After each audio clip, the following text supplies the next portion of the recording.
Saudações, pessoal! Então, o tema da nossa aula de hoje é atividade econômica para compreender o mercado de capitais.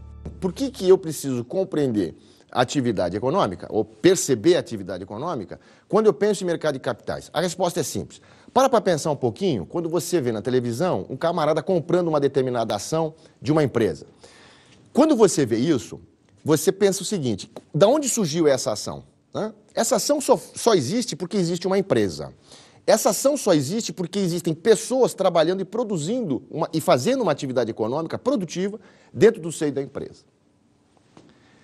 Quando eu penso em mercado de capitais e desvinculo a ideia efetiva de que não existe atividade econômica, eu não posso pensar, por exemplo, na Bolsa de Mercadoria de Futuros, por exemplo, de um contrato que existe entre duas partes para negociar o boi gordo, por exemplo. Sabe por que eu não posso fazer isso?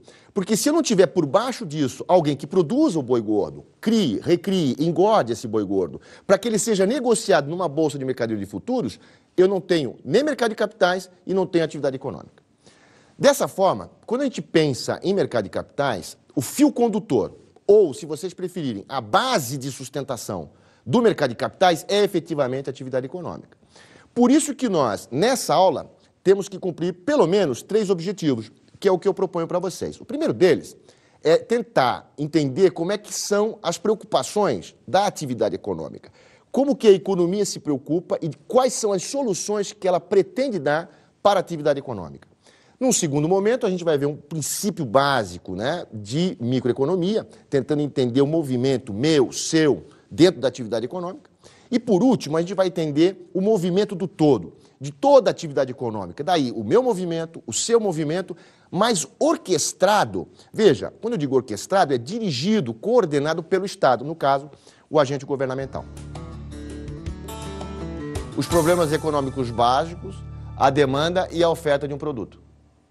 A primeira situação que acontece quando a gente entra numa discussão de atividade econômica, para entender o mercado de capitais, é perceber o seguinte: existe um problema básico em toda a sociedade capitalista. Aí a gente tem que fazer uma pausa. Por que a gente precisa fazer essa pausa, Vladimir? Porque quando eu falo em problema básico, ou problemas econômicos básicos da economia, eu estou me referindo especificamente às atividades econômicas que são conduzidas por um sistema capitalista, ok? Ou seja, eu tenho meu livre-arbítrio, eu trabalho aonde eu quero, você trabalha onde você quer, você negocia salário com o seu patrão, existe uma coordenação dessa negociação e nós somos livres. Eu não estou me referindo, por exemplo, à Coreia do Norte, onde esse tipo de comportamento não existe. Quando eu falo em problema econômico básico, eu estou me referindo a uma coisa chamada necessidade limitada e recursos escassos. O que significa isso? A minha necessidade é ilimitada na medida em que eu, por exemplo, tenho um par de sapatos. Você tem um par de sapatos.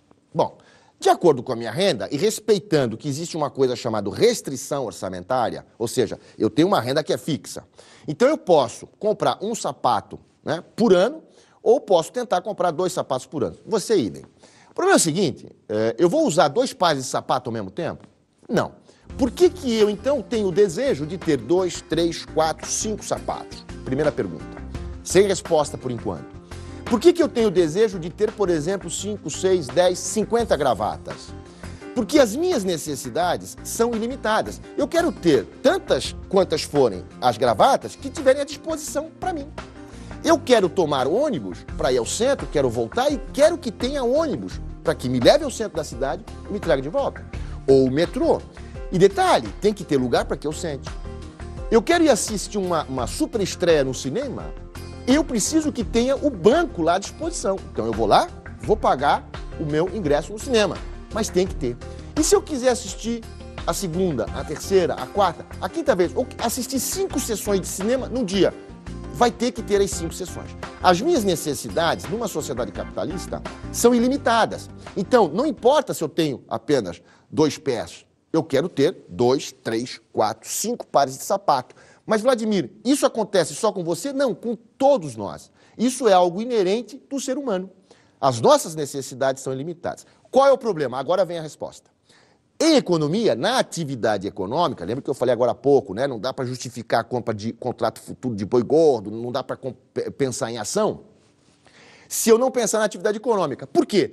A atividade econômica encontra uma barreira. Qual é? Se as minhas necessidades são ilimitadas e as suas são ilimitadas, existe uma coisa, os recursos da sociedade são escassos, né? Pode estar certo, não vai ter sapato para todo mundo. Pode estar certo, não vai ter ingresso de cinema para todo mundo. Você provavelmente, se chegar um pouquinho atrasado, vamos imaginar que a sala tenha 200 lugares, você vai ser o último homem a chegar, não vai conseguir o seu ingresso. Não é verdade? No mesmo momento que você quer assistir 5 sessões ou uma sessão, a sua necessidade é limitada, não vai ter banco para você assistir. Por quê? Porque os recursos são escassos. Existem pessoas, mão de obra escassa, que não estão empregadas. Existe matéria-prima que não está sendo empregada, que está parada. Os recursos naturais, né? Então vamos lá. Madeira, água, é tudo escasso.